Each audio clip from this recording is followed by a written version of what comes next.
Sud Radio, 10h midi, Valérie Expert. Avec vous sur Sud Radio pour le 10h midi. Sud Radio, parlons vrai. Vous avez la parole. Toutes les paroles s'expriment sur Sud Radio et on vous attend au 0826 300 300. On va évidemment parler en très grande partie, commenter en très grande partie la libération des otages et toutes les polémiques qu'il y a eu autour de cette libération. Vous avez été très nombreux déjà à réagir ce matin dans la matinale de Patrick Roger et Cécile de Minibus. Fallait-il aller libérer ces touristes ? Est-ce qu'ils ont pris des risques inconsidérés ? 0826 300 300. On en parle avec vous, avec Sophie de Menton, chef d'entreprise, présidente du mouvement éthique. Bonjour Sophie. Alexis Poulain, vous êtes journaliste, directeur de la publication du Monde Moderne. Bonjour. Frédéric Dabi, directeur général adjoint de l'IFOP. Bonjour Frédéric. Bonjour Valérie. Et Nicolas Corato, président fondateur du think tank Place de la République. Bonjour à vous. Bonjour Valérie. Alors, on va quand même faire un petit tour de table sur vos top flops, ce qui a retenu votre attention aux uns et aux autres. Commencez avec Nicolas, c'était l'actualité de vendredi, Mark Zuckerberg à l'Élysée.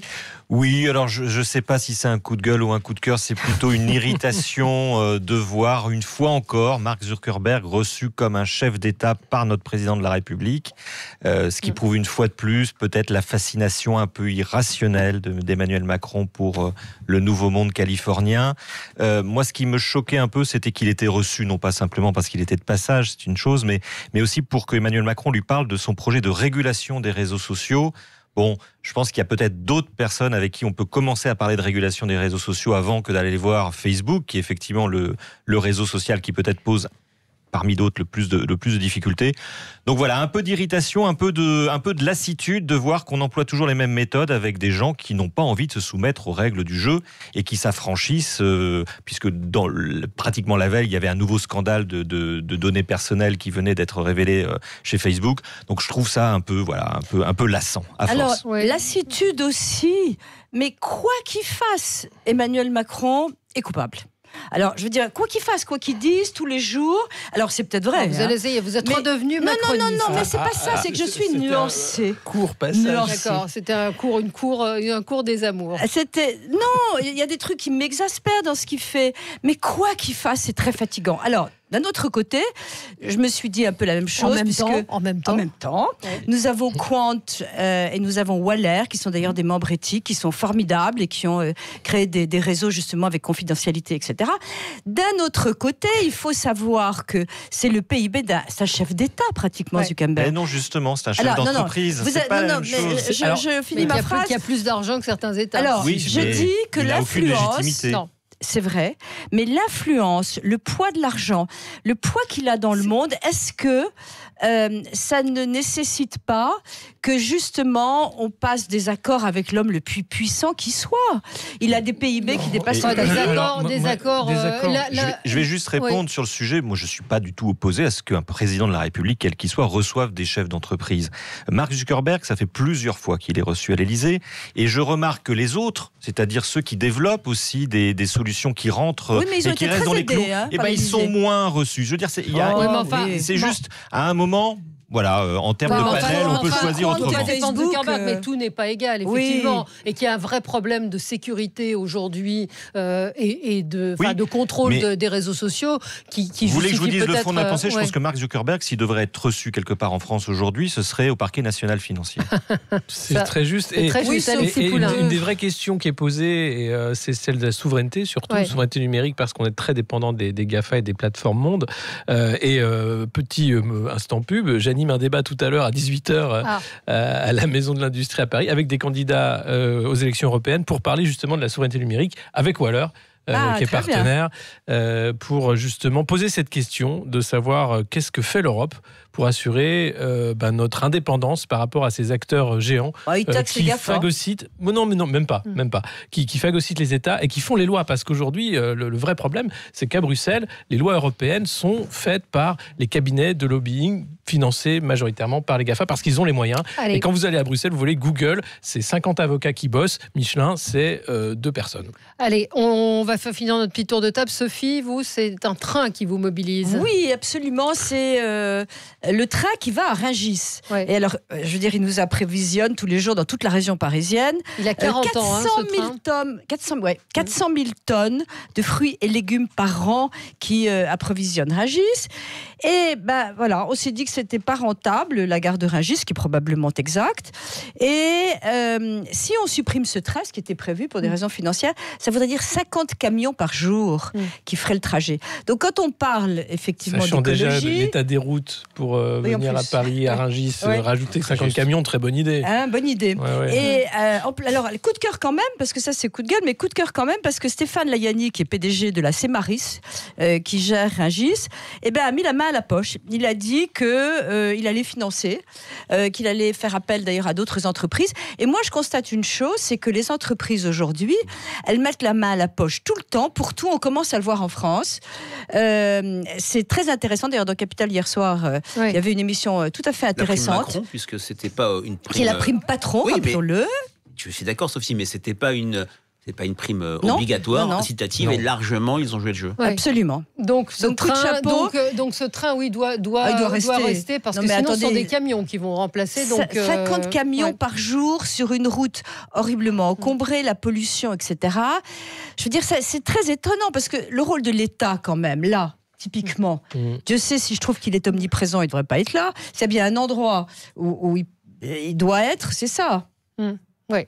Allez, Alexis, votre coup de colère, j'ai envie de dire. Ouais, c'est sur ces 60 migrants bangladais qui se sont noyés en Méditerranée, finalement, on s'en fiche, hein, c'est devenu quelque chose de quotidien. Enfin, c'est quelque chose qui fait partie du monde réel, tel qu'on l'accepte. Ça ne choque plus personne. Il y a quelques années, ça aurait peut-être choqué davantage. Ouais. On parle de 60 personnes qui se noient en mer, alors que l'Union européenne a arrêté les opérations de contrôle des frontières parce que ça coûtait trop cher, alors que les gardes-côtes libyens, on le sait, ne font pas leur travail, et que les mafias ont les mains libres, en fait, parce qu'avant d'arriver trouver la mort en Méditerranée, ces migrants ont déjà été aux mains des mafias de A à Z dans leur trajet, ont failli mourir dans les camps d'otages en Libye. Et tout ça, c'est une politique acceptée, volontaire, parce qu'on n'attaque pas là où il faut. On laisse faire des mafias extrêmement organisées pour lesquelles le trafic d'êtres humains rapporte plus maintenant que le trafic de stupéfiants. Et je trouve que là, s'il y a un sujet qui est complètement occulté du débat européen, à part de dire on veut seulement accueillir ceux qui sont invités chez nous, hein, comme le dit Madame Loiseau, le débat sur la migration, il est beaucoup plus complexe parce que c'est un débat d'abord sur le combat contre les mafias et sur aussi voir un peu cette autre jambe qui est de l'autre côté de la Méditerranée, de l'Union européenne. Parce que on vient de là, l'Empire romain, Saladin et tout ça, la Mare Nostrum, on l'a oublié. On a voulu que l'Europe regarde plutôt au nord qu'au sud. Il est important de reconnecter, je pense, les deux rives de la Méditerranée plus que jamais si on veut gérer les crises qui sont à venir. Très bien. Et effectivement, on en parle assez peu de ces naufrages qui sont permanents, quasi quotidiens aujourd'hui en Méditerranée. Alors c'est un sujet qui mérite débat, donc que vous vouliez aborder, vous, Frédéric Dabi, pardon. Oui, c'est ni un coup de cœur ni un coup de gueule, mais un constat, c'est autour de l'affaire Vincent Lambert, qui va peut-être trouver son dénouement. Vous vous rappellerez peut-être les faits tout à l'heure, mais cette personne est en état végétatif depuis 11 ans, depuis 2008, avec une opposition entre sa famille proche, notamment sa femme, qui dit qu'il souhaitait mettre fin, arrêter cet acharnement thérapeutique. Ses parents qui y sont opposés. Mais au-delà de ça, ça pose le sujet de la fin de vie. Et l'IFOP, on a beaucoup travaillé sur ces sujets pour des associations pro-fin de vie, anti-fin de vie, pour le comité national d'éthique dans une conférence de citoyens. Qu'est-ce que l'on voit sur le rapport des Français à ce sujet ? C'est le thème, l'enjeu qui concerne tout le monde, qui inquiète tout le monde, mais c'est le sujet sur lequel je constate un décalage absolument abyssal entre ce que souhaitent les Français et ce que propose le législateur avec la loi Claes-Leonetti. Je vais faire simple, les Français souhaitent choisir leur mort quand ils sont dans un état de maladie incurable, pouvoir choisir sa mort et ne pas être prolongé à vie. Et ils vont en Suisse et en Belgique pour le faire. J'allais le dire, il y a deux cas. Il y a le cas du suicide médicalement assisté où beaucoup de Français, il y a quelques cas médiatiques, Anne Baird, il n'y a pas très longtemps, qui avait annoncé sa mort, qui part en Suisse, en Belgique. Et puis, il y a le cas de l'euthanasie. Et ce qui frappe quand on regarde l'opinion, elle est d'un bloc. plus de clivage gauche-droite. Les sympathisants du Front National, aussi nombreux à être pour changer la loi en termes de fin de vie que les sympathisants de gauche, y compris les catholiques pratiquants. C'est vraiment une sorte de boîte noire entre ce que souhaitent les Français et ce que propose le législateur. Et les Français sont sur une logique d'arrêt, d'être contre un acharnement thérapeutique. Mais c'est un sujet extrêmement compliqué, je ne veux pas être péremptoire, mais c'est vraiment le sujet. Je rappellerai que François Hollande, dans sa campagne de 2012, un de ses engagements était de modifier la loi en matière de fin de vie et pouvoir légaliser dans certains cas suicide médicalement assisté et euthanasie. Et alors pourquoi d'après vous ils ne le font pas ? Mais il ne l'a pas fallu parce qu'il avait été déjà, je pense, échaudé sur les mobilisations liées au mariage pour tous et il ne voulait pas, je pense, et ça a été dit, avoir une mobilisation et encore une manif pour tous bis, si je puis dire, qui est, en l'occurrence, sur ce sujet, ultra minoritaire. On verra si on a le temps d'y revenir tout à l'heure. Merci Frédéric Dabi. Alexis Poulain, c'est vous qui êtes qualifié de oui-oui par un de nos auditeurs. C'est qui le oui-oui sur les migrants ? Eh bien, c'est Alexis Poulain. Je suis pas oui. Enfin, c'est quoi cette expression oui-oui ? Non, je parle des responsabilités européennes dans cette crise migratoire. D'avoir fait ce qu'on a fait en Libye pour laisser ensuite... et c'est lié avec le sujet qu'on va avoir sur le Sahel. Toute cette région... On a notre responsabilité sur cette crise migratoire. Donc, ce n'est pas une question de les accueillir ou non, ou de faire, mais c'est assurer la sécurité des populations et aussi être responsable de A à Z dans le désordre mondial qu'on est en train de créer. Allez, on se retrouve dans un instant. Y a-t-il de bons et de mauvais otages ? Je vous pose la question. Y a-t-il de bons et de mauvais militaires également, puisqu'il y a près d'une trentaine de soldats qui sont morts quand même au Sahel. Est-ce que ces touristes ont pris des risques inconsidérés ? Est-ce qu'il fallait aller les secourir ? Est-ce que le président de la République devait aller les accueillir à Villers-la-Coublay ? Beaucoup de questions. 0826 300 300. On est avec vous sur Sud Radio en direct jusqu'à midi. Sud Radio, 10h midi. Valérie Expert.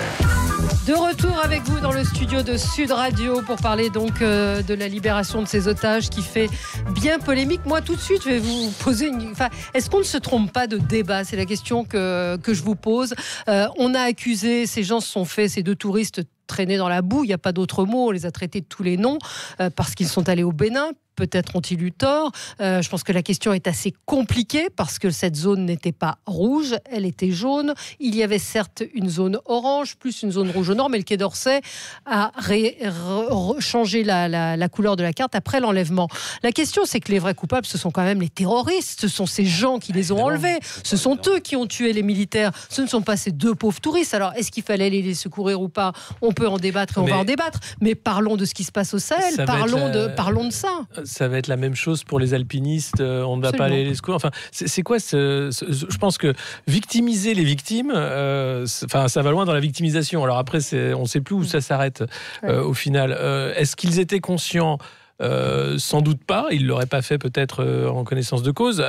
Après, c'est vrai que Le Drian a eu raison de rappeler qu'il y a des consignes du Quai d'Orsay. Quand vous vous déplacez, allez les voir, c'est utile pour savoir où vous mettez les pieds. Je peux dire la vérité, Alexis, de ce qui s'est passé. Alexis me dit... Mais j'y suis allé voir les consignes du Quai d'Orsay. Mais c'est en zone jaune, vous étiez en Jordanie. Moi, j'ai fait 2 voyages il y a quelques années. L'Égypte, c'est pareil. Israël, c'est pareil. La Tunisie, c'est pareil. Mais même le Luxembourg, mais là où Jean-Yves Le Drian, à mon avis, est un petit peu zarbi, c'est-à-dire de dire allez voir les consignes. Zarbi, c'est bizarre en langage Sud Radio. Oui, sauf que la zone était jaune. Oui, donc, voilà. Donc c'est pour ça qu'il n'a pas à leur dire après qu'ils ont pris des risques inconsidérés. On a le droit d'aller en zone jaune. Enfin, on ne va pas dire aux touristes français d'arrêter de voyager ou d'aller nulle part. Et derrière, c'est cette question en fait de pourquoi l'opération à ce moment-là. Est-ce qu'elle a été correctement préparée ? Visiblement non. La mort de 2 jeunes militaires d'élite. Et de leur guide, on oublie le guide, c'est extraordinaire. Le guide qui a été tué avant. Et bien sûr, c'est la faute des terroristes. Et cette opération Barkhane qui dure depuis 2014, avec déjà 18 militaires français morts, plus de 600 djihadistes de l'autre côté. Enfin, on voit que derrière, c'est une guerre qui n'en finit pas dans cette région du monde. Et je ne vois pas où sont les résultats. 24 morts dans cette zone. Sauf qu'il y a eu quand même un changement qui est important, on ne le dit pas. C'était un pays hier démocratique qu'il y a un nouveau président de la République qui s'appelle Patrice Talon et qui effectivement fragilise complètement la stabilité de l'Afrique ouest francophone. Et ça, il faut le signaler, c'est un vrai changement qui est récent, depuis 2 mois. Voilà. Ensuite de ça, il y a plusieurs choses par rapport à la prise de risque. Oui. C'est une sorte de Macron. Normal, c'est ça. C'est un homme d'affaires, donc il est forcément. Non, je dis juste c'est vrai, c'est un homme d'affaires. Il est de forme parce que. Mais en plus de ça, il y a. Premièrement, une chose qui est exaspérante aussi, c'est ce désir de l'extrême et de la prise de risque. Et ça marche en montagne aussi. Enfin, c'est pas le cas.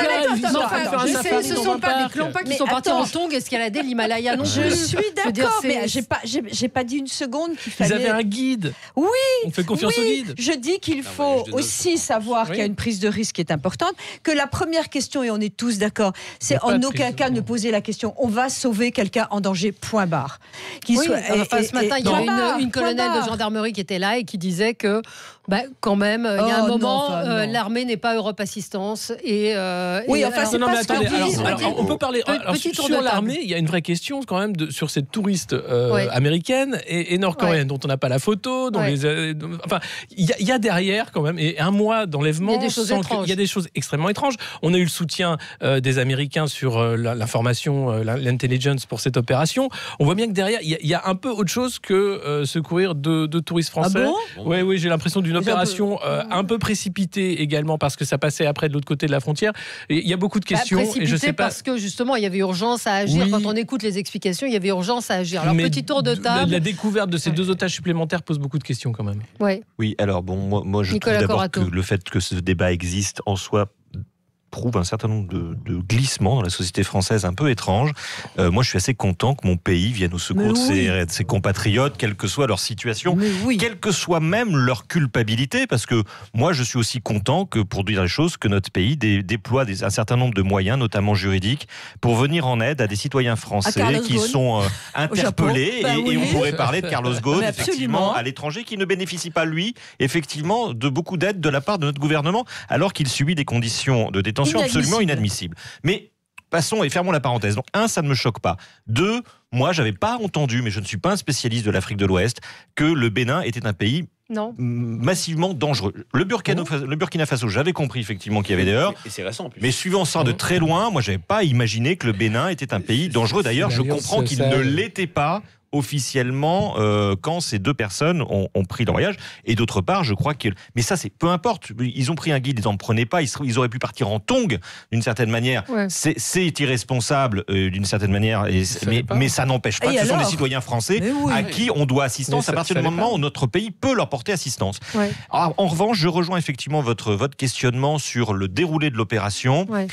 On est dans un système un peu plus global. Effectivement, tout ça s'est passé très vite. Tout ça s'est passé sur un autre territoire que le territoire béninois. Le dénouement a été salué par le gouvernement burkinabé, non pas par le gouvernement béninois. Il y a effectivement un certain nombre de questions qui se posent diplomatiquement sur le sujet. Et sud-coréenne. Mais en tout cas, moi, je ne comprends pas la polémique actuelle et je pense que Le Drian aurait pu s'abstenir. Oui, beaucoup de questions, effectivement. Pedro nous dit on envoie l'armée pour sauver certains otages et pas d'autres. Ces gens étaient-ils plus importants que des journalistes qui restent otages pendant des années ? Je pense qu'il y a aussi... Ça dépend de la faisabilité. C'est de la faisabilité. Tout n'est pas égal. Là, c'était un pays où il était visiblement plus facile d'agir. L'otage français du Liban, dans les années 80, il a été complètement impossible. Il y a eu même des tentatives faites en coopération avec l'armée israélienne. Ça ne s'est jamais fait. Moi, je pense vraiment que la polémique ne va pas prendre dans l'opinion publique. Il y a d'une part... non, dans l'opinion publique d'une manière générale et pas, si je puis dire, l'écume des réseaux sociaux où on fait assaut souvent de ricanement, de méchanceté et j'en passe. D'une part, ce qui frappe à mon avis les Français, on l'a vu au moment de l'assassinat de Xavier Jugelé en 2017 ou Arnaud Beltrame en 2018, c'est déjà l'intense émotion. Et c'est le lien de plus en plus fort entre les Français. À ces deux militaires qui étaient des militaires d'exception, hors norme. Et je pense qu'il y a eu un effet sentinelle, c'est-à-dire voir depuis quelques années concrètement l'armée dans les rues et non plus l'image d'une armée en dehors de la nation dans ses casernes a beaucoup fait pour le rapprochement et la cote d'image absolument plébiscitaire. Régulièrement dans les enquêtes de l'IFOP, on l'a fait avec Sud Radio il y a quelques mois dans le cadre d'une balise, on est sur une logique d'adhésion et d'affection plébiscitaire. Donc je pense que c'est fait. Le consensus traditionnel autour des questions internationales, autour des questions des otages. Oui, c'est la tradition que le président de la République, comme c'est lui qui a sans doute donné l'ordre de l'opération, vienne chercher ces otages.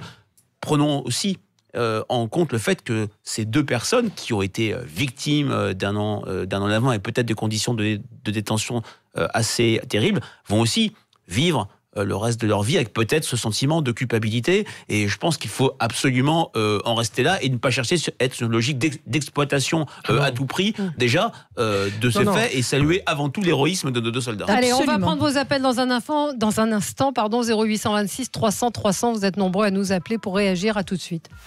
Beauté chez Leclerc. Sud Radio, 10h midi, Valérie Expert. Et le débat continue sur Sud Radio. Nous revenons sur les polémiques autour de la libération de ces otages. Ont-ils été imprudents ? Est-ce que le rôle de l'armée et de commando de ce type, c'est-à-dire on a vraiment perdu 2 soldats d'exception, des commandos de marine qui sont des types vraiment inouïs, des héros. C'est leur mission. C'est aussi ce que disent leurs compagnes. On pourrait également en reparler. Un tweet, moi, qui m'a fait sourire, où l'on découvre que le monde n'est pas seulement rempli d'experts en charpente médiévale, mais aussi en géopolitique béninoise et burkinabé. Voilà, c'est vrai que tout le monde a un petit peu un avis là-dessus. On a nos auditeurs qui veulent réagir. On a Michel en ligne avec nous. Bonjour Michel. Oui, bonjour à tous. On vous écoute. Écoutez, moi je trouve forcément déplorable cette polémique. On est en train d'opposer, alors qu'on vient de perdre de militaires d'exception, les Français entre eux, dans un mauvais débat finalement, parce que j'ai lu et j'entends depuis quelques jours que ces gens n'auraient pas dû se trouver dans cette région où ils ont été enlevés. Alors d'une part, je crois que vous l'avez tous répété, il y a un consensus là-dessus. Cette région, au moment où ils étaient, était en zone jaune. Ce parc était orange. Voilà, était sur certaines zones, ouais. Oui, était dans une zone sécuritaire finalement. Je salue également la mémoire du guide. On n'en parle pas de ce pauvre guide béninois Fiagre Bidget, si ma mémoire est bonne, qui lui aussi a laissé sa vie. J'imagine qu'il a, connaissant bien quand même les gens de cette région, il a certainement dû tenter de faire tout ce qu'il pouvait pour s'interposer. Donc voilà, nous avons perdu 3 hommes là contre une bande de salopards, faut bien le dire. Bon, première chose. Donc aujourd'hui, c'est pas le moment d'instrumentaliser cet épilogue pour opposer les Français entre eux. Ces gens, ils étaient où ils se trouvaient? Ils ont été dans les conditions de touristes normaux. Moi, je vais vous dire, j'étais expatrié en Asie du Sud-Est. Au mois de février, si ma mémoire est bonne, 2014, j'ai subi un coup d'État en Thaïlande. Un mois avant, rien ne laissait supposer. Et nous avons un site qui est, nous, expatriés, Amélie, n'est-ce pas? Pas Amélie, mais Ariane, pardon. Amélie, c'est pas ça. Mais qui est Ariane, n'est-ce pas? Quand on est à l'étranger, on se signale sur Ariane et on suit les évolutions. Rien ne le laissait prévoir et je me suis retrouvé au milieu des militaires. Voilà. Bon, si j'avais été prise en otage, je serais heureux que de braves soldats soient venus me libérer, moi et ma compagne, n'est-ce pas? Alors, je veux dire, aujourd'hui, faire porter le poids de ces pertes humaines à 2 touristes. En plus, vous avez vu sur les réseaux sociaux, on n'a pas manqué de cibler qu'ils étaient en voyage de noces. Enfin, on a été jusque bon, il fallait mettre des bottes pour pas s'engluer là, dans ce débat-là. Je veux dire, c'est honteux. Alors, mon propos, il va être simple finalement, c'est honneur à ces militaires et nous pensons à leurs familles et nous les remercions bien fort. Attristé que ce monde soit devenu, ma foi, extrêmement dangereux. Et c'est vrai, comme le disait ce matin quelqu'un sur votre antenne, à part les États-Unis, quelques régions d'Europe, on ne sait plus trop où aller, n'est-ce pas? Vous étiez chrétien au Sri Lanka, vous alliez prier, vous pouviez exploser là il y a encore peu de temps. Bon, où aller maintenant? Je veux dire, l'Afrique, on va quand même pas se priver de visiter l'Afrique, on va pas se priver de tout ça. Alors pas au risque de mettre en péril évidemment d'autres vies, mais quand on vous dit que tout est bien, que vous pouvez y aller en confiance, il y a un lodge dans ce parc, le responsable du lodge ne s'est ému de rien quand il les a vus partir. Et vous pensez bien qu'il n'a pas laissé partir ces touristes quand même comme ça, connaissant des risques. Ça veut dire que tout allait bien quand ils sont partis. Alors effectivement, si on considère que là où il y a Boko Haram, Daesh et ces sinistres cires qui rayonnent un peu partout sur certains territoires, il ne faut plus y aller. Mais dans ces cas-là, il faut le dire très clairement, Français, n'allez plus en Afrique. Français n'allez plus au Moyen-Orient, n'allez plus au Maghreb, même n'allez plus en Égypte, n'allez plus au Sri Lanka. On ne va plus nulle part, mais disons-le. C'est parfaitement résumé, bravo. Je trouve que c'est un excellent résumé de la situation. Mais l'appréciation du risque, encore une fois, elle est extrêmement difficile et très compliquée pour le Quai d'Orsay. Inattendu. Le hasard en plus. Mais c'est vrai que j'ai lu aussi que l'horloge était en zone orange, le parc était en jaune et la zone frontalière était en rouge. Donc, ce sont des zones qui sont extrêmement compliquées. Donc, que faire? Et puis le fait d'y aller et de continuer le tourisme est aussi une façon de ne pas abandonner le monde sous prétexte qu'il y a effectivement des menaces partout. Je pense que c'est effectivement important. On a Catherine en ligne, après vous réagirez les uns et les autres. Catherine, bonjour. Oui, bonjour. Écoutez, je vous appelle moi déjà parce que je suis extrêmement triste pour les familles dont les soldats sont décédés. Ce qui me choque, c'est qu'en fait, ces soldats sont entraînés pour lutter contre le terrorisme et non pas pour libérer des gens en fait qui sont partis sur une zone qui justement est dangereuse. On ne peut pas parler de ligne jaune, de ligne rouge. Toute cette partie de l'Afrique en fait est dangereuse.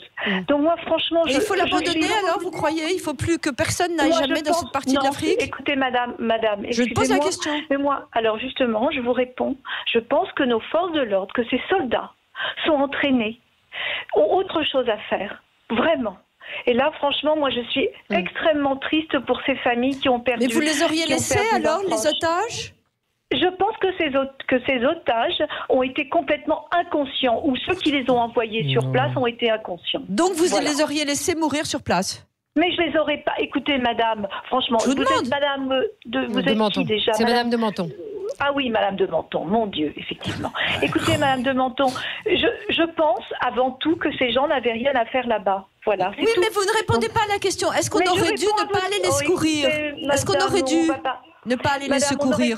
Ils n'auraient pas dû y aller. Est-ce qu'on aurait dû ne pas aller les secourir? On n'aurait pas dû les envoyer là-bas. Et ceux qui les ont envoyés là-bas, et justement, on a... Vous voyez, vous ne voulez pas répondre à la question. Si vous avez la décision à prendre, c'est une vraie question. Je ne porte pas de jugement de valeur. Est-ce que vous pensez qu'on n'aurait pas dû aller les secourir?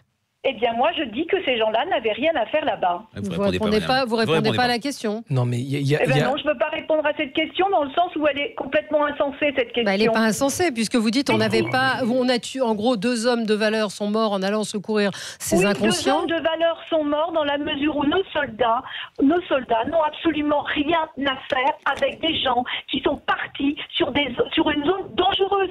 Alors est-ce que vous faites une différence avec les journalistes? Est-ce qu'il faut condamner ceux qui les ont envoyés là-bas et qui sont complètement inconscients? Ça, j'en sais rien. Mais une chose est certaine, c'est que nos forces de l'ordre n'ont rien à voir, n'ont rien à faire à sauver des gens qui sont allés sur une zone qui est dangereuse. Toute cette partie de l'Afrique est dangereuse. Donc pourquoi est-ce qu'on les envoie là-bas, ces gens-là?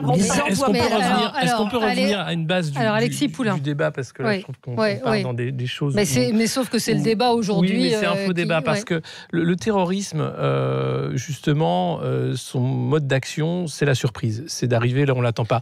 Si vous partez de ce principe-là, qu'une zone est dangereuse, le Bataclan, c'était une zone dangereuse sans le savoir. Enfin, tous ces jeunes qui sont morts parce qu'il était un concert de rock ne devaient pas aller à un concert de rock. Donc, il faut arrêter.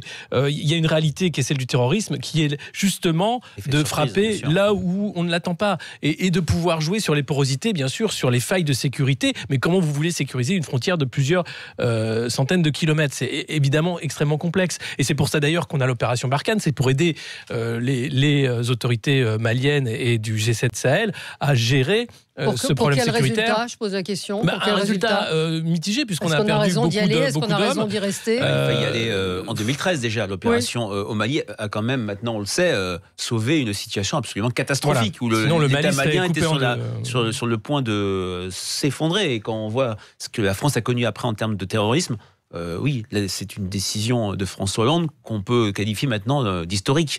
Mais c'est une guerre. Oui, c'est une guerre. C'est une guerre. Et après, c'est vrai que l'intervention française, elle a eu un effet, mais qui était prévu dès le départ, mais qui a été d'éparpiller aussi les forces terroristes sur tout l'Ouest africain, puisque la concentration qui avait lieu au Sahel, finalement, a continué. Et il y a une sorte de jonction avec Boko Haram. Enfin, on voit bien effectivement qu'aujourd'hui, la zone des conflits s'est énormément élargie. Oui, et effectivement, ça pose un problème. Mais les terroristes ne regardent pas le site Ariane pour savoir où ils vont frapper. Et ils ne regardent pas si on est en zone rouge, en zone orange ou en zone jaune. Je prends un exemple qui est le site d'Abou Simbel, qui est en Égypte, qui est un site hautement touristique. Si vous regardez le site du ministère des Affaires étrangères, vous voyez que la zone orange flirte avec le site Abou Simbel. Mais on sait très bien aujourd'hui que cette zone-là, elle est effectivement potentiellement dangereuse. Et il y a déjà eu des attentats à Luxor et il y en aura certainement d'autres par l'avenir. Aujourd'hui, quand vous êtes un homme occidental, un homme ou une femme occidentale, et que vous vous baladez dans le monde, vous êtes potentiellement en danger. C'est le monde d'aujourd'hui. On peut le regretter ou pas. Même si vous êtes en population locale ou n'importe où. Mais même quand vous êtes à l'étranger, je veux dire aujourd'hui. Par rapport à quelque chose de beaucoup plus basique, par rapport à aller sauver nos concitoyens ou un homme, est-ce que les gendarmes de haute montagne sont là pour aller effectivement sauver des touristes au péril de leur vie qui sont en tongs pour escalader le Mont Blanc? Si on va par là. On a une réaction d'un auditeur qui nous dit vraiment surpris de la naïveté de vos chroniqueurs. Il ne faut plus aller dans les pays musulmans quand on ne partage pas leur religion, c'est dur à comprendre. Nous, on est tolérants envers les musulmans, mais ils ne le sont pas. Sauf que le Bénin est un pays majoritairement chrétien. 48% de la population est chrétienne. Donc, c'est quoi ça? Enfin, j'étais en Jordanie justement. Parlons-en. Enfin, il y a une culture de l'accueil. Et c'est pas parce que ces pays sont musulmans qui refusent des touristes occidentaux. Bien au contraire. La Tunisie aujourd'hui est en jaune. Oui, mais la Tunisie. Si vous regardez, il n'y a que le Maroc. Il y a que le Maroc qui est en vert aujourd'hui. Sauf qu'il y a aussi des raisons. Et il y a des raisons diplomatiques. Qu'il y a eu un parti islamiste, alors modéré, mais qui a été le PJD, qui a été à la tête du Maroc, même si la figure du roi tient lieu de ciment. C'est vrai qu'il y a un vrai relativisme. Et ce qu'a dit en fait Alexis est très très juste. Dans terrorisme, il y a terreur, il y a l'idée de frapper par surprise. Marathon de Boston, le père Jacques Hamel dans un petit village Saint-Étienne du Rouvray, ce qui s'est passé à Carcassonne, à Trèbes. Je pense que Trèbes était vraiment en zone extrêmement verte. Et on a vu malheureusement ce qui s'est passé pour les victimes. Beaucoup de questions autour de Sophie Petronin. Pourquoi elle? Est-ce qu'on ne va pas la libérer? Alors je pense que les situations sont pas comparables. Je donnais l'exemple des otages libanais dans les années 80. Il y a eu des tentatives. Je suis pas spécialiste du tout, mais je pense que s'il y a une possibilité de la libérer, bien sûr, les forces françaises feront le maximum. Mais il y a parfois des cas où c'est extrêmement compliqué. Et puis parfois, j'ai plus le nom de cet otage en tête, l'opération Hâte et l'otage meurt. C'était il y a quelques années en Afrique. Pascal est en ligne avec nous. Bonjour Pascal. Bonjour à toute votre équipe. Bonjour. Bonjour. Un sujet malheureusement qu'on aurait pu se passer si tout était rentré dans l'ordre, peut-être par négociation. Parce que moi-même, je suis un ancien. Alors, je suis pas du commando Hubert. J'étais dans le commando Jaubert à Lorient dans les années 80.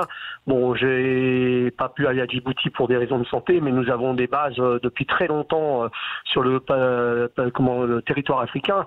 Maintenant, il faut savoir que quand il y a des zones oranges, personnellement, je pense que ces gens-là auraient pu reculer, comme j'entendais votre journaliste ce matin dire, reculer peut-être leur départ ou changer de pays, le temps que, parce que tôt ou tard, un jour, ça se calmera, tout ça, et c'est peut-être malheureusement l'Europe qui reprendra le relais derrière. Vous êtes optimiste. Vous êtes optimiste parce que la carte rougit de plus en plus, en particulier en Afrique. Mais voilà, voilà, donc il faut se mettre à l'évidence. Donc en ce moment, on envoie nos forces de l'ordre pour libérer, nos forces de l'ordre, nos forces spéciales, et hommage à ces deux commandos fusées marins dont j'ai été moi-même, qui n'ont rien demandé à personne. Ils disent bon, pour l'intérêt non seulement de certains gouvernants et l'intérêt de soi-disant de pays qui ont besoin de notre aide, mais on est aussi là-bas dans d'autres intérêts plus industriels. Donc je pense que ces deux personnes, oui, elles ont été libérées malheureusement en mettant des forces spéciales en jeu. On a un président de la République qui a très vite poussé l'armée à intervenir. Alors que, rappelez-vous, il y a des anciens présidents de la République qui ont négocié, qui ont mis du temps à libérer certains otages, mais qui ont réussi, au bout d'un certain temps, à récupérer les otages sans pour autant qu'il y ait des soldats qui meurent. Donc je pense qu'on a affaire à un président qui a on a un président qui est un peu trop, déjà, qui est totalement naïf sur la façon de faire agir l'armée. Hein. On l'a vu pour le coup de Sentinelle. Vous pensez pas, je vous pose une question, c'est pas le président qui écoute ce que le commandant en chef d'état-major lui dit de faire, plutôt que lui qui dit allez-y contre la vie. C'est lui qui donne. C'est lui qui est responsable, qui donne l'ordre. Ces forces spéciales n'interviennent pas comme ça. Elles ont des ordres très stricts. On n'intervient pas en un claquement de doigts d'un commandant ou pas d'apacha comme on dit dans la marine. Ça provient de l'Élysée. Point barre. Ces gens-là ont un ordre, ils l'exécutent parce que nous sommes, enfin moi en tant que conseiller militaire, ils reçoivent des ordres, on doit les exécuter. On doit neutraliser l'individu. Si l'individu n'est pas possible d'être pris comme prisonnier, et ben c'est l'armée qui neutralise. Neutralise, bien sûr, veut dire mourir. Ouais. Mais le commandement vient bien de l'Élysée. C'est lui qui donne l'ordre. Là, c'est quand même un terrain international où c'est pas comme en France. C'est pas comme en Europe. Là, ils agissent sur un terrain qui ne nous appartient pas avec des accords. Donc, un président a donné l'ordre. Il y a d'autres présidents, rappelez-vous, vous verrez bien, enfin, vous connaissez l'histoire, vous êtes des journalistes, hein, qui ont agi différemment. Là, on était un peu trop rapide et on laisse quand même une otage dans un coin. Pour l'instant, plus personne n'en parle. Oui, avec Sophie Petronin, dont on reparle effectivement. Bah oui, parce que c'est deux écoles. Soit la négociation et on paye la rançon et on libère les otages de cette façon-là. On a beaucoup reproché ça d'ailleurs. Alors, on peut le reprocher, mais ça évite effectivement des pertes humaines. Soit la volonté interventionniste est d'envoyer des forces spéciales, mais il faut le faire en connaissance de cause. La question qui se pose dans cette opération, c'est avait-on tous les éléments pour envoyer 20 militaires français au contact, sachant les pertes humaines qui en ont découlé. Ça pose vraiment question. Et souvenez-vous, à chaque fois qu'on libérait des otages, on en avait pour 15 jours. Est-ce qu'on a payé, est-ce qu'on n'a pas payé? C'était sans arrêt aussi un scandale. Il faut pas payer, il faut payer. Enfin, Allez, on se retrouve dans un instant. Et puis la question, Emmanuel Macron devait-il aller les accueillir à l'aéroport, qui est une des polémiques liées à cette libération d'otages. À tout de suite. Cuisineplus.fr. Sud Radio, 10h midi, Valérie Expert. De retour avec vous dans le studio de Sud Radio. Ça débat ce matin sur Sud Radio comme tous les jours. On a Delphine en ligne avec nous. Bonjour Delphine. Oui, bonjour. Oui, moi je voulais dire que j'étais d'accord avec la pauvre dame là qui vous a dit Sophie surtout lui a posé la question en lui disant mais répondez. Est-ce que vous les auriez laissés livrer à leur sort dans ces cas-là pour ne pas mettre les militaires en danger? Et moi je réponds à sa place, je dis oui, je les aurais laissés parce que j'aurais fait comme les sauveteurs en montagne ou en mer, quand il y a des gens inconscients ou pas, qui sont pris dans les intempéries. Les hélicoptères ne décollent pas tant que le temps ne le permet pas. Oui, mais ça n'a rien à voir. On va les secourir. La météo, c'est une chose, mais ça on pose va la question de la faisabilité de l'opération. On va les secourir. Oui, allez-y, finissez, Delphine. Et non, et je dis que on va les secourir, mais quand le temps le permet. Mais si le temps ne le permet pas, ils sont en danger de mort. D'accord, je comprends ce que vous voulez dire. Là, là, a priori, les otages, ils sont en danger de mort. Maintenant, c'est vrai que vous êtes nombreux à faire remarquer sur les réseaux sociaux que c'était rapide. Le sauvetage était-il mûrement réfléchi? On a quelqu'un qui pose la question de savoir si ce n'est pas électoraliste de la part d'Emmanuel Macron. La théorie du complot permanent. Ça a déjà été le cas. Alors, ça a déjà été le cas par le passé, où il y a eu, Sarkozy, Chirac. Oui, et il y a eu surtout la cohabitation, la première cohabitation Mitterrand-Chirac, où dans la campagne d'entre-deux tours, François Mitterrand était nettement en tête. C'est pendant cette campagne que le gouvernement avait fait revenir l'un des deux époux, l'un des deux faux époux Turange, de Greenpeace. Les moins de 45 ans comprendront ce que je veux. Les plus de 45 ans comprendront ce dont quoi je fais référence. Et puis la libération des fameux otages libanais. Il y avait eu, j'étais enfant à l'époque, cette polémique sur Chirac fait tout pour gagner l'élection présidentielle. Voilà, il y a vraiment des polémiques qui sont absolument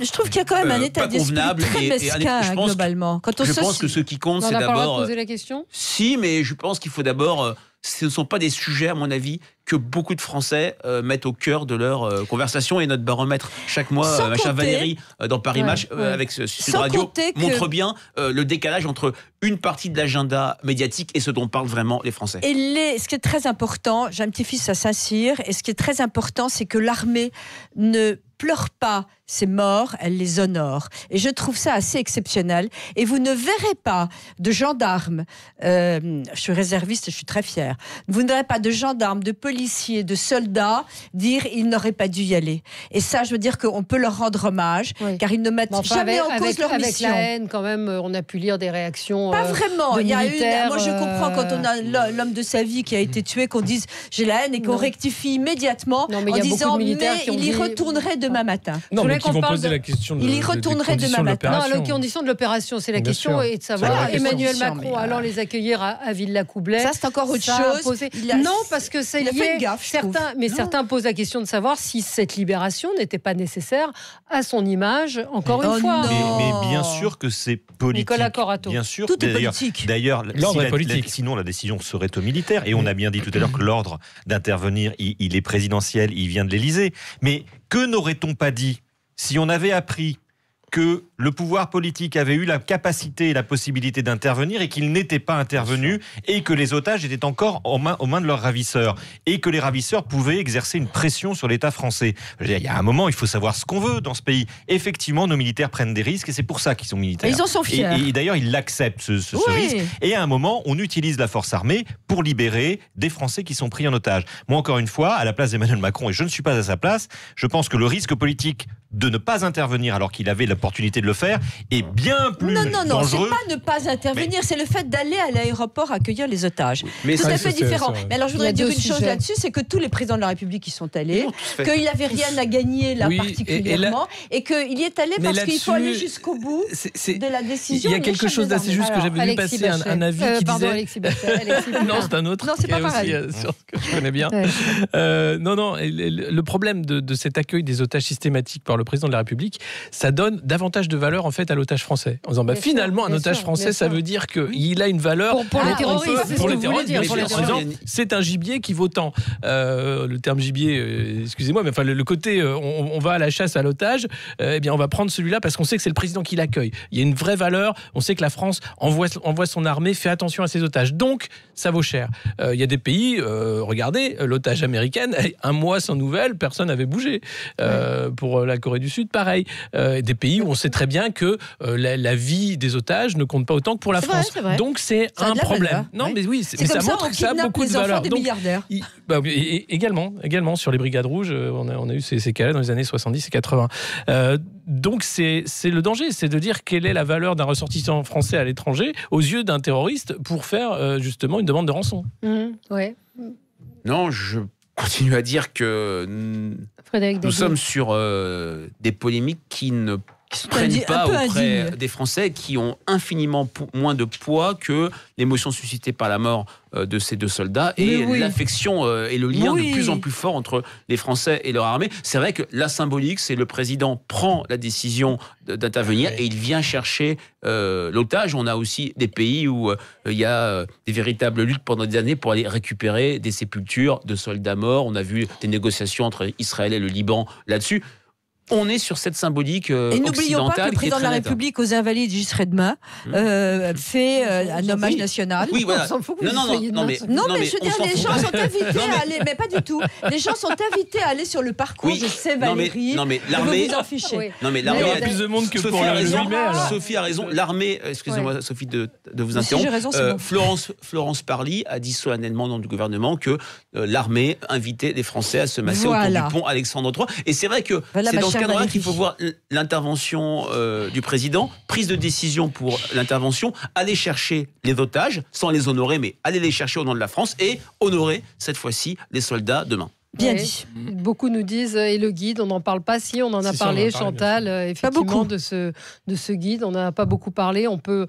En tout cas, rendre hommage à ces militaires. Vous êtes nombreux à nous dire, c'est facile de dire oui, les militaires sont là pour ça, etc., de risquer leur vie. Bah oui, mais c'est ce que disent aussi leurs compagnes. Quand vous écoutez les témoignages des compagnes, ce serait à refaire. Ils le referaient. Tous. Et est-ce que, alors justement, l'impact sur Emmanuel Macron, est-ce qu'il en sortira quelque chose? On a fait une émission très intéressante, Sophie, sur les sondages. Valérie, pardon. Oui. Sophie n'était pas là. Il y a quelques semaines sur les sondages, il y a une croyance on croit que chaque événement va systématiquement impacter c'est ridicule. Une popularité, une courbe présidentielle. Je dirais que on est sur du temps long, on est sur des courbes qui ne bougent pas autant que ça, et tout événement n'est pas un acte lourd qui va impacter. Je pense à quelque chose. Au moment de la libération d'Ingrid Betancourt, une otage, Nicolas Sarkozy était venu la chercher. Il y avait eu un battage médiatique justifié, très très long. Quelques jours après, dans le baromètre IFOP fiducial pour Sud Radio et Paris Match, dans les conversations des Français, ce thème, sa libération, était arrivé en 3e position seulement. Ce qui est arrivé en premier, c'était l'augmentation du prix du gaz et l'électricité. Une fois de plus, ce sont les sujets qui concernent le plus les Français, qui peut impacter une courbe présidentielle. Ça ne veut pas dire que la politique étrangère, il y a un pacte zéro. Mais je pense que ce ne sont pas des sujets majeurs qui peuvent infléchir, faire progresser sa courbe. Mais aux yeux des politiques, c'est une façon de montrer qu'ils sont dans l'action, aussi de réaffirmer le rôle de chef des armées. C'est peut-être les politiques qui donnent plus d'importance à ce genre d'événement. Comment est-ce que vous expliquez, encore une fois, il y a eu 24 morts depuis 2013, et c'est vrai qu'on a l'impression que là aussi, tous les militaires ne sont pas... De militaires français. Oui, de militaires français, je parle évidemment. Les militaires ne sont pas égaux, il y a une émotion particulière sur cela. Alors, est-ce que c'est le contexte? Parce qu'ils sont morts en opération, qu'il y a une énorme visibilité. Vous avez, après, sur l'opération Barkhane, énormément aussi de militaires qui ont été tués par des mines lors d'opérations de reconnaissance. Voilà, de choses comme ça. Il y a eu des affrontements directs avec des terroristes, et on en parle beaucoup moins. C'est vrai que cette fois-ci, on en parle parce qu'il y avait les otages dans l'affaire. C'était pas une opération sur le terrain de face à face. Oui, donner leur nom à des écoles, comme l'a demandé Jean-Michel Blanquer, ça vous paraît de la récup, une bonne idée? Ça vous laisse sans voix. Oui, enfin tout va trop vite. Tout va trop vite. C'est comme la flèche de Notre-Dame. Bien sûr, il faut les honorer. Et voilà. Maintenant, il faut tout de suite trouver quelque chose et puis aller plus loin. Effectivement, c'est leur métier. Ils obéissent et ils ont le sens du devoir. Mais vous voyez, il y a eu un médecin militaire, Marc Lécuras, un jeune médecin militaire qui est mort le 2 avril dernier lors d'une opération contre des groupes terroristes au Mali. Donc, quand on meurt contre des terroristes, c'est moins grave que... Non, c'est pas ça, c'est qu'on donne pas, c'est vrai. Alors attendez, on pourrait aborder le traitement médiatique. Oui, c'est le traitement médiatique. Le traitement médiatique, d'abord, je voudrais commencer à dire que j'ai été bouleversée de voir cette jeune femme à la télévision hier. Je trouve que l'assistance de la femme des otages, que l'assistance à aller les regarder pleurer dans les bras de leur papa, à demander, etc. Moi, je trouve ça du voyeurisme. Alors, je suis bouleversée par cette femme. Je comprends qu'elle intervienne parce que ça doit être très compliqué. On a envie en même temps de rendre hommage à son mari, on a envie d'en parler. Mais, je veux dire, les suivre comme ça, c'est épouvantable. Donc, finalement, relief des événements finit par être l'impact donné par les médias. Je pense qu'il faut un peu de pudeur et que peut-être que Jean-Michel Blanquer manque un peu de pudeur. Oui. Ça, c'était sur la question de donner le nom. Et qui explique aussi le reste, c'est l'impudeur de certains journalistes. Moi j'étais très dérangée par les questions. Je me suis posé la question en tant que journaliste. Je pense que j'aurais été incapable de faire l'interview de cette femme et de lui poser ces questions-là que j'ai trouvées sur plusieurs chaînes très impudiques et très voyeuriste. C'est pour ça qu'on vous aime, Valérie. Merci Sophie, vous reviendrez. Au grand désespoir de très nombreux auditeurs de Sud Radio. Allez, dans un instant, vous retrouverez André Berkoff. À demain et bonne journée sur Sud Radio.